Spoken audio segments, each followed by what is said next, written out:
Best excellent student அப்படிலாம் சொல்ல மாட்டேன். நான் வந்து ஒரு ஆவரேஜர். இப்போ ப்ரில்லியண்ட்டாக இருக்கிறவங்க வந்து அவங்க நம்ம ப்ரில்லியண்ட்டு, நம்மக்கிட்ட அறிவு இருக்குது அப்படின்ற ஒரு மன தைரியம் இருக்கும். ஆனால் எனக்கு வந்து அப்படி இல்லை. என்னென்னா நான் கற்று நினச்சதை நம்மளால் அவர் ஹெல்ப் பண்ணால் தான் நம்மளால் முடியும், நம்மளால் நல்லா மார்க் ஸ்கோர் பண்ண முடியும் அப்படின்ற ஒரு மென்டாலிட்டி எனக்குள்ளே அப்போவே வந்துடுச்சு. அப்போ எனக்கு 10th வரும்போது 10th நான் படிக்கும்போது எனக்கு லாக்டவுன் ஃபுல்லாக. 10th அடுத்து 11th 10th முடிஞ்சிச்சு. சும்மா அது வந்து இப்போ போர்டு எக்ஸாம் நடக்கல. நான் வந்து ஸ்கூலில் மட்டும் எக்ஸாம் வச்சாங்க. அதுக்கப்புறம் 11th தான். 11th குரூப் சூஸ் பண்ணுங்க சொல்லிட்டு இருக்காங்க. அந்த டைமில் எனக்கு வந்து என்ன எடுக்கிறதுன்னு தெரியல. இப்போ பதட்டமாக இருந்துச்சு. ஒருத்தவங்களுடைய சாட்சி கேட்டேன்ல, அதுலேருந்து எனக்கு வந்து என்ன மனசில் ஃபிக்ஸ் ஆகிடுதுன்னா, சரி நம்ம கற்று சொல்லாத படிக்கக்கூடாது அப்படின்றது எனக்கு ஃபிக்ஸ் ஆகிட்டு.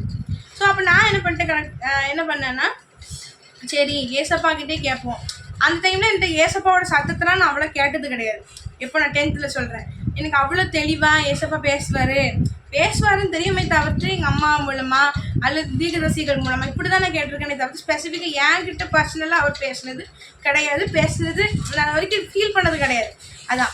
ஆனால் வந்து நான் அந்த ஃபஸ்ட் டைமு நான் அப்போ தான் நான் என்ன பண்ணுறேன், ஏசப்பாவோட சத்தத்தை கேட்குறேன். எப்படின்னா இதயத்தில் கணீர்னு ஒரு குரல் கேட்டுச்சுன்னு அனைவரும் சொல்லுவாங்க. அதே மாதிரி ஒரு ரகம் இருக்குது. ஆனால் நான் கேட்டது வந்து இதயத்துலேருந்து. எப்படின்னா அப்போ தான் நம்ம குழப்பத்தில் இருக்கும்போது ஏசப்பா எனக்கு ஃபீல் ஆகிட்டு, நம்ம ஏசப்பா சொல்கிற குரூப் எடுத்தால் தான் நம்மளால படிக்க முடியும் அடுத்து அப்படின்ற மாதிரி. நான் வந்து சொல்கிறேன்ல ஒரு ஆவரேஜர்னு சொல்லி. ஆனால் எனக்கு அவர் மேலே தான் நம்பிக்கை இருந்துச்சு.